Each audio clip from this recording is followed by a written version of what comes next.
আসসালামু আলাইকুম। কবিটিভ বাংলার পক্ষ থেকে সবাইকে স্বাগতম।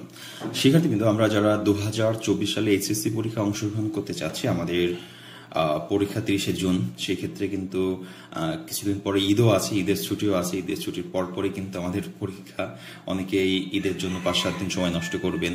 17 তারিখ থেকে 17 তারিখ ঈদের যে প্রস্তুতি, তো 17 তারিখের পর থেকে 5 দিন ধরলেও কিন্তু 22-23 তারিখ হয়। সেক্ষেত্রে 5-6 দিন পরেই কিন্তু পরীক্ষা। অনেকে গ্রামে যাবে, গ্রাম থেকে এসেই পরীক্ষা ঢাকাতে বা বিভিন্ন শহর অঞ্চলে। সেক্ষেত্রে পরীক্ষা একটু আর কি, যারা যে সকল স্টুডেন্ট আছেন আপনাদের পড়াশোনা করতে একটু বাধাগ্রস্ত হচ্ছে। তাছাড়া আপনারা দেখছেন আপনাদের পরীক্ষা পিছানো নিয়ে আন্দোলন চলছে, বা সিলেটে যে বন্যা পরিস্থিতি আছে সেটা নিয়েও এখনো কোনো আপডেট আসে নাই। বিশেষ করে আপনারা যারা কারিগরি শিক্ষা বোর্ডের অধীনে পরীক্ষা দিবেন, আপনাদের সারা বাংলাদেশে যেহেতু একটাই শিক্ষা বোর্ড, সেহেতু সিলেট অঞ্চলের, সুনামগঞ্জ ওই অঞ্চলের পরীক্ষা যদি না নিতে পারে, তাহলে আপনাদের পরীক্ষাও কি পিছাবে কিনা? আমার মনে হয় পরীক্ষা অবশ্যই পিছানো উচিত বা পিছাবে। তারপরেও আপনাদের যেহেতু শিক্ষামন্ত্রী বলেছে, যদি পরীক্ষার 1 সপ্তাহ বা 10 দিন আগেও বন্যা পরিস্থিতি অনুকূলে চলে আসে, তাহলে পরীক্ষা কেন্দ্রগুলো ঘষা মাজা করে পরীক্ষা নেওয়া শুরু করবে।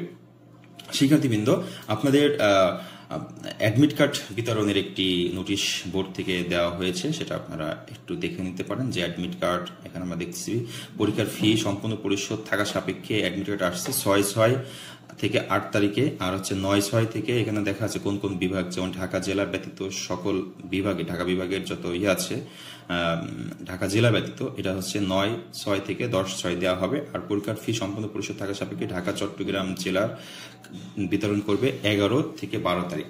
তার মানে আপনারা সর্বোচ্চ 12 তারিখ, কিছু জেলা আছে যেমন রংপুর বিভাগ, রাজশাহী বিভাগ, খুলনা বিভাগের অ্যাডমিট কার্ড পাবেন 6 থেকে 8। তার মানে 6 থেকে 8 তারিখে, 9 তারিখে বা 8 তারিখে গেলেও আপনি স্কুলে বা কলেজে যোগাযোগ করলে অ্যাডমিট কার্ড নিয়ে আসতে পারবেন। এছাড়া হচ্ছে ঢাকা বিভাগে, ঢাকা জেলা ব্যতীত অন্যান্য যে জেলাগুলো আছে সেখানে আপনি পাচ্ছেন 9 থেকে 10 তারিখে। আর চট্টগ্রাম জেলা এবং হচ্ছে ঢাকা জেলার সেটা হচ্ছে 11 থেকে 12 তারিখে আপনারা অ্যাডমিট কার্ড চাইলে নিতে পারবেন। আর যে সকল প্রতিষ্ঠান আছে প্রিন্ট করতে চান ডাউনলোড করে, সেটা হচ্ছে প্রবেশপত্র প্রিন্ট করার ক্ষেত্রে পেপার সাইজ হচ্ছে সাদা 80 গ্রাম অফসেট পেপার লাগবে, কালার প্রিন্ট করতে হবে। অবশ্যই করণীয়, প্রবেশপত্রে নির্ধারিত স্থানের প্রতিষ্ঠান প্রধানের স্বাক্ষর ও সিল বাধ্যতামূলক দিতে হবে।